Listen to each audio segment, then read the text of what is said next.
नमस्कार good morning everyone मो आर्या आज गुरुत्वपूर्ण खबर गुड़िक आपण मानक जणाइबी न्यूज गुड़िक भल लगे निश्चित भाव गोटे लाइक करी चैनल को सब्सक्राइब करदे। तो चलतु आज गुरुत्वपूर्ण खबर गुड़िक उपरे नजर पकाइबा। तेबे केवल यही छोटिया काम करदेले समस्त को शीघ्र मिल सुभद्रा टंका। तेबे सुभद्रा योजना को नहीं उपमुख्यमंत्री प्रभाती परिड़ा बड़ घोषणा करिसेंती। एजावत सुभद्रा योजना 17,000 महिला पुणी थे सामिल होइछंती। 31,000 ऑप्टआउट होइतिले 17,000 महिला पुणी थे मिसी अछंती। बाकी 14,000 महिला ऑप्टिन न करि पारंती सेमानकर आयकर वर्ग होइथाइ पारंती बोली उपमुख्यमंत्री कहिसेंती। 2 लाख रु ऊर्ध्व केवाईसी अपडेट करि नाहंती। चतुर्थ पर्याय पूर्व केवाईसी अपडेट करबाकू से सूचना प्रदान करिसेंती। जनवरी मासर शेष चतुर्थ पर्याय पूर्व केवाईसी अपडेट करंतु बोली उपमुख्यमंत्री प्रभाती परिड़ा कहिसेंती। तेबे जो माने केवाईसी अपडेट करिनेबे सेमानंकु पुणी थरे चतुर्थ पर्याय टंका मिलिबाकू जाउछि। परवर्ती खबर महिला मानंकु मासिक मिलिबो 2500 टंका मोदी को बड़ घोषणा। तेबे दिल्ली रे विधानसभा निर्वाचन पर आसंता 5 तारिख में पड़ेबाकू जाउछि भोट। आम आदमी पार्टी बीजेपी एवं कांग्रेस मध्य कड़ा मुकाबिला हेबाकू जाउछि। समस्त दल जनता को आकृष्ट करबा पई प्रस्तुति आरंभ करथिबा बेले आज बीजेपी राष्ट्रीय अध्यक्ष जेपी नड्डा संकल्प पत्र जारी करिसेंती। एथरे विशेषकर महिला को प्राधान्य दिया जाई अछि। समस्त महिला को प्रति मासरे 2500 टंका देबाकू घोषणा करा जाई अछि। एने जेपी नड्डा कहिसेंती भारत और दिल्ली रे अनेक लोकंक मनरे यार स्पष्ट हो जाइछि जे मोदी ग्यारंटीर अर्थ होछि ग्यारंटी पूरण हेबार ग्यारंटी। परवर्ती खबर विद्यालय सहित जोड़ी हेबो एबे अंगनवाड़ी। तेबे बदलिबो अंगनवाड़ी कर्मी शिक्षकों योग्यता। द्वादश किंबा तदूर्ध्व योग्यताधारी अंगनवाड़ी शिक्षक मानंगु शैशव यत्न एवं शिक्षा हैसी 6 मासिया प्रमाणपत्र हासिल करबाकू पड़िबो। निम्न शिक्षागत योग्यता थिबा व्यक्ति मानक पई 1 वर्षीय डिप्लोमा कार्यक्रम मध्य दियाजिबो। प्राथमिक साक्षरता संख्या ज्ञान एवं ईसीईर अन्यान्य प्रासंगिक दिगकू एवं अंतर्भुक्त कराजिबो। ए कार्यक्रम गुड़िक डिजिटल दूरशिक्षा माध्यम डीटीएच चैनल एवं स्मार्टफोन व्यवहार करी चला जाय पारे जहाँकि शिक्षक मानक वर्तमान कार्य सर्वनिम्न बाधा सहित ईसी योग्यता हासिल करिबारे साहाय्य करिबो। परवर्ती खबर 8th पे कमिशन लागू हेबो। पीएन ठारू आईएएस ऑफिसर पर्यंत बढ़िजिबो दरमा। तेबे 8th पे कमिशन लागू हेबा पर 4 कर्मचारी बेसिक दरमा मध्य 25,500 रु 30,600 टंका को वृद्धि पाइथिबा बेले लेवल 5 कर्मचारी मानकर बेसिक दरमा 29,200 टंका रु 35,040 टंका को वृद्धि पाइबो। वास्तव में लेवल 1 रु 5 पर्यंत कर्मचारी मानक ग्रेड दरमा होउछि 1,800 रु 2,800 टंका। परवर्ती खबर अष्टम वेतन कमिशन लागू हेले केते टंका मिलिबो सर्वनिम्न दरमा जानी रखंतु।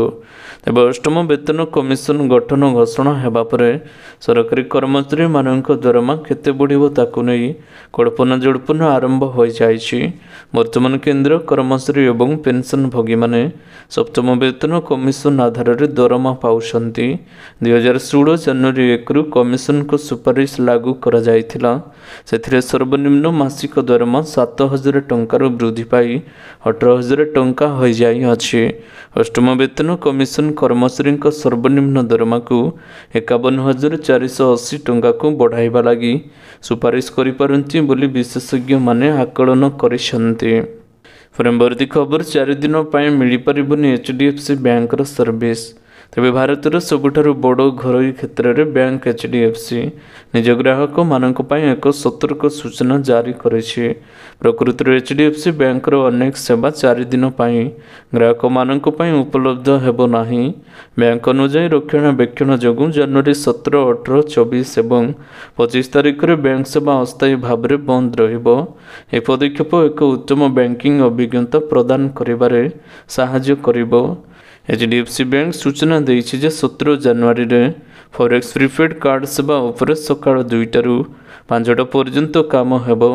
ए समय मध्य प्रीपेड कार्ड नेट बैंकिंग एवं इंटरनेट रिलोड पोर्टाल माध्यम फॉरेक्स कार्ड पुनः लोडिंग संभव हेबो नाही।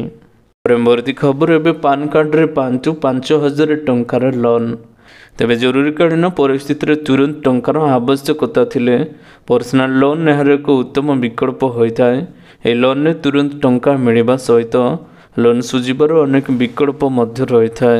ଏବେ ଆପଣ ଚାହିଁଲେ କେବଳ ପାନ୍ କାର୍ଡ଼ ସାହାଯ୍ୟରେ 5,000 ଟଙ୍କାର ଲୋନ୍ଟି ନେଇପାରିବେ। ଏହି ଲୋନ୍ ପାଇବା ପାଇଁ ଆବେଦନ ପ୍ରକ୍ରିୟା ମଧ୍ୟ ବହୁତ ସରଳ ରହିଅଛି। ପରବର୍ତ୍ତୀ ଖବର, ଜାନୁଆରୀ ମାସର ଶେଷ ସୁଦ୍ଧା ସମସ୍ତଙ୍କୁ ମିଳିବ ସୁଭଦ୍ରା ଯୋଜନାର ପ୍ରଥମ କିସ୍ତିର ଚତୁର୍ଥ ପର୍ଯ୍ୟାୟ ଟଙ୍କା। ତେବେ ଆସିଲା ସୁଭଦ୍ରାର ବଡ଼ ଅପଡେଟ୍। ଚଳିତ ଜାନୁଆରୀ ମାସ ଶେଷ ସୁଦ୍ଧା ସୁଭଦ୍ରା ଯୋଜନାର ପ୍ରଥମ କିସ୍ତିର ଚତୁର୍ଥ ପର୍ଯ୍ୟାୟ ଟଙ୍କା ପାଇବେ ସମସ୍ତ ହିତାଧିକାରୀ। ଚତୁର୍ଥ ପର୍ଯ୍ୟାୟ ଟଙ୍କା ମିଳିବା ପରେ ମଧ୍ୟ KYC ଅପଡେଟ୍ କଲେ ଯୋଗ୍ୟ ହିତାଧିକାରୀମାନେ ସୁଭଦ୍ରା ଯୋଜନାରେ ସାମିଲ ହୋଇପାରିବେ। ଏନେଇ ଶୁକ୍ରବାର ଦିନ ସୂଚନା ଦେଇଛନ୍ତି ଉପମୁଖ୍ୟମନ୍ତ୍ରୀ ପ୍ରଭାତୀ ପରିଡ଼ା। ଉପମୁଖ୍ୟମନ୍ତ୍ରୀ କହିଛନ୍ତି 31,000 ହିତାଧିକାରୀ ଅଜାଣତରେ କିମ୍ବା ଭୁଲବଶତଃ ଆବେଦନ ସମ୍ପୂର୍ଣ୍ଣ କରିପାରିନଥିଲେ। ସେମାନେ ନିଜ ଇଚ୍ଛାରେ ଆବେଦନ ଫର୍ମ ପୂରଣ କରିନଥିଲେ ବୋଲି ଭାବୁଥିଲେ। ପରେ ଏହି ହିତାଧିକାରୀମାନେ ଭୁଲବଶତଃ ଆବେଦନ କରିଥିବା ପ୍ରକ୍ରିୟା ଅଧାରୁ ଛାଡ଼ି ଦେଇଥିବା ନେଇ ଦରଖାସ୍ତ ଦେଇଥିଲେ। ସେମାନଙ୍କୁ ପୁନଃ ଆବେଦନ କରିବାକୁ ସୁଯୋଗଟି ଦିଆଯାଇଥିଲା। ସେମାନଙ୍କ ମଧ୍ୟରୁ 17 ଜଣ ହିତାଧିକାରୀ ପୁନଃ ଆବେଦନ କରିସାରିଛନ୍ତି ବୋଲି ସେ ସୂଚନା ଦେଇଛନ୍ତି। ପରବର୍ତ୍ତୀ ଖବର, 2025-26ରେ ଜାପାନକୁ ଟପି ବିଶ୍ୱର ଚତୁର୍ଥ ବୃହତ ଅର୍ଥନୈତିକ ମହାଶକ୍ତି ହେବ ଭାରତ। ତେବେ ବିଶ୍ୱବ୍ୟାଙ୍କ ଅର୍ଥନୀତିକୁ ପ୍ରଶଂସା କରିବା ସହିତ ଭାରତର GDP ବୃଦ୍ଧିକୁ ନେଇ ଏକ ନୂଆ ଆକଳନ କରିଛି। ଚଳିତ ବର୍ଷ ଭାରତର ଅର୍ଥନୀତି 6.5% ହାରରେ ଅଭିବୃଦ୍ଧି ହାସଲ କରିବ ବୋଲି ବିଶ୍ୱବ୍ୟାଙ୍କ ଆକଳନ କରିଛି। ଭାରତର ଅଭିବୃଦ୍ଧି 2025-26ରେ 7.7% ରହିଲେ ମଧ୍ୟ ତାହା ଜାପାନକୁ ଅତିକ୍ରମ କରି ବିଶ୍ୱର ଚତୁର୍ଥ ବୃହତ ଅର୍ଥନୈତିକ ମହାଶକ୍ତି ଭାବରେ ଉଭା ହେବ ବୋଲି ଶିଳ୍ପ ସଂଘ PHDCI ପୂର୍ବାନୁମାନଟି କରିଛି। ପରବର୍ତ୍ତୀ ଖବର, ମାରୁତି ସୁଜୁକି ଇ-ଭିଟାରାର ରେଞ୍ଜ କନଫର୍ମ। ଅଟୋ ଏକ୍ସପୋ 2025ରେ ହେବ ଲଞ୍ଚ। ତେବେ ଅଟୋ ଏକ୍ସପୋ 2025ରେ ମାରୁତି ସୁଜୁକି ନିଜର ପ୍ରଥମ ଇଲେକ୍ଟ୍ରିକ୍ SUV ଇ-ଭିଟାରାକୁ ଲଞ୍ଚ କରିବାକୁ ଯାଉଛି। କମ୍ପାନୀ ଟୋୟୋଟା ସହିତ ମିଶି ଏହାର ହେଟ୍ରେକ୍ T ପ୍ଲାଟଫର୍ମକୁ ଏବେ ଡେଭେଲପ୍ କରିଅଛି।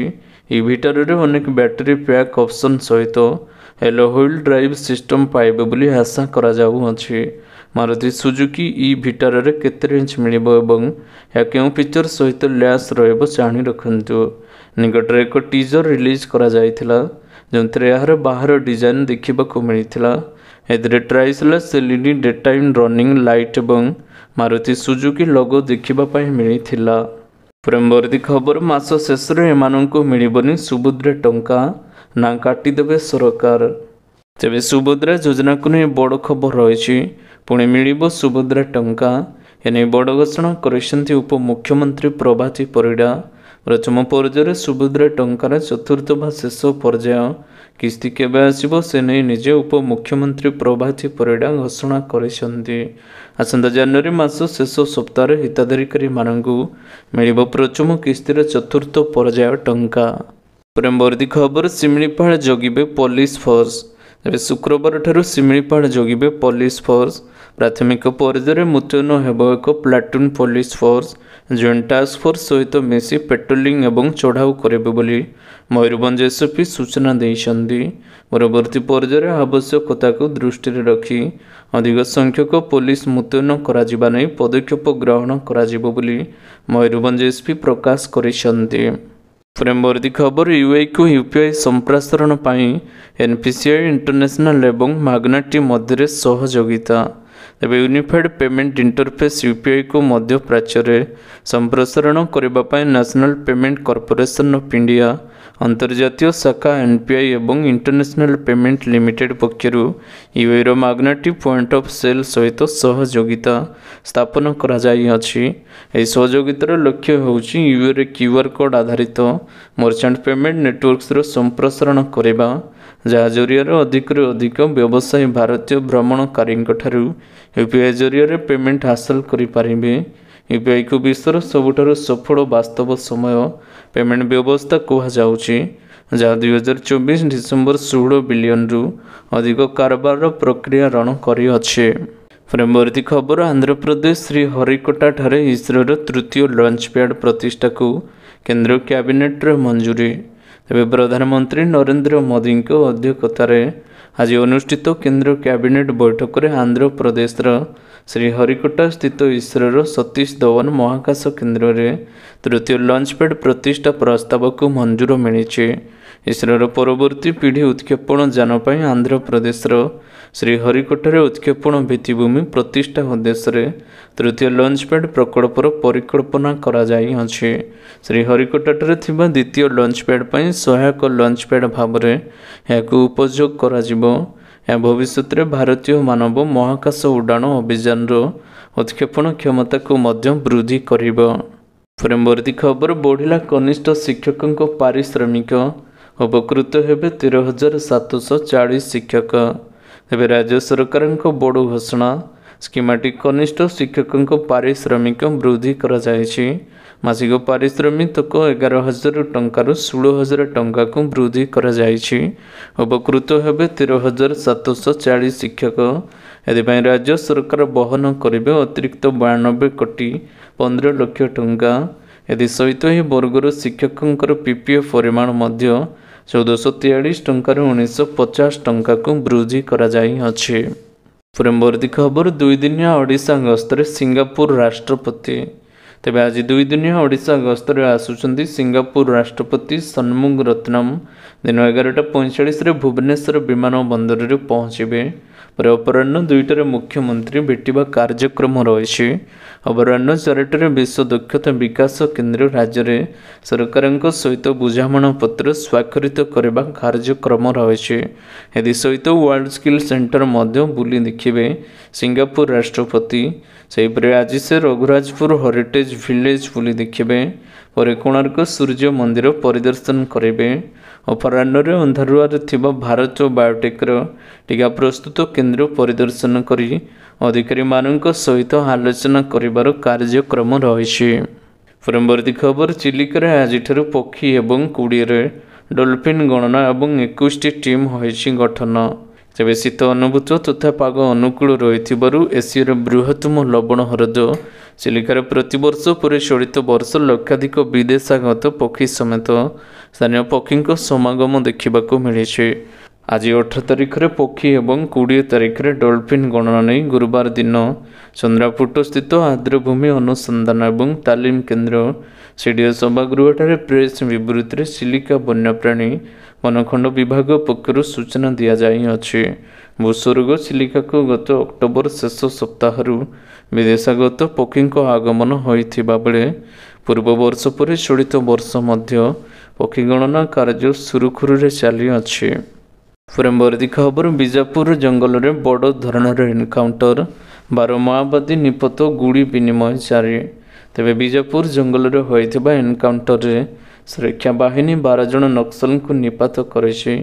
ବିଜାପୁର ଏବଂ ତେଲେଙ୍ଗାନା ସୀମାରେ ଥିବା 3ଟି ଜିଲ୍ଲାର ମାଓବାଦୀ ବିରୋଧରେ ଯବାନମାନେ ବଡ଼ ଅପରେସନ୍ ଚଳାଇଛନ୍ତି। ମିଳିଥିବା ସୂଚନା ଅନୁଯାୟୀ DRG Bijapur, DRG Sukma, DRG Dantewada, cobra 204, 205, 206, 208, 210 ଏବଂ ସିଆର୍ପିଏଫ୍ 229 ବାଟାଲିୟନର ମିଳିତ ଟିମ୍ ବଡ଼ ମାଓ ଏବଂ କ୍ୟାଡରଙ୍କ ଉପସ୍ଥିତ ଖବର ଆଧାରରେ ଅପରେସନ୍ ଚଳାଇଛନ୍ତି। ସକାଳ 9ଟାରୁ ସୁରକ୍ଷା ବାହିନୀ ଏବଂ ମାଓବାଦୀଙ୍କ ମଧ୍ୟରେ ଗୁଳି ବିନିମୟ ମଧ୍ୟ ଜାରି ରହିଥିଲା। ପରବର୍ତ୍ତୀ ଖବର, ଘନ କୁହୁଡ଼ି ପାଇଁ ଆଜି 6ଟି ଜିଲ୍ଲାକୁ ଅରେଞ୍ଜ ଆଲର୍ଟ। ତେବେ ଭୁବନେଶ୍ୱର ଆଞ୍ଚଳିକ ପାଣିପାଗ ବିଭାଗ ପକ୍ଷରୁ ରାଜ୍ୟର ବିଭିନ୍ନ ଜିଲ୍ଲା ପାଇଁ ପାଣିପାଗ ପୂର୍ବାନୁମାନ ଏବଂ ସତର୍କ ସୂଚନାଟି ଜାରି କରିଛି। ଆସନ୍ତା 5 ଦିନ ପର୍ଯ୍ୟନ୍ତ ତାପମାତ୍ରାରେ ବିଶେଷ ପରିବର୍ତ୍ତନ ହେବାର ସମ୍ଭାବନା ନାହିଁ। କେତେକ ଜିଲ୍ଲାରେ ତାପମାତ୍ରା କମିବାର ସମ୍ଭାବନା ରହିଛି। ବିଶେଷ କରି ଉପକୂଳ ସମେତ ଆଭ୍ୟନ୍ତରୀଣ ଓଡ଼ିଶାରେ 2ରୁ 3 ଡିଗ୍ରୀ ପର୍ଯ୍ୟନ୍ତ ତାପମାତ୍ରା କମିଯିବ। ଏହା ସହିତ ଉତ୍ତର ପଶ୍ଚିମ ଦିଗରୁ ରାଜ୍ୟକୁ ଥଣ୍ଡା ପବନ ପ୍ରବାହିତ ହେବ। ଏହା ପ୍ରଭାବରେ ଆଭ୍ୟନ୍ତରୀଣ ଓଡ଼ିଶାର କିଛି ଜିଲ୍ଲାରେ ଶୀତର ପ୍ରକୋପ ଆହୁରି ବଢ଼ିଯିବ। 10 ଡିଗ୍ରୀ ତଳକୁ ଖସିପାରେ ରାତିର ତାପମାତ୍ରା।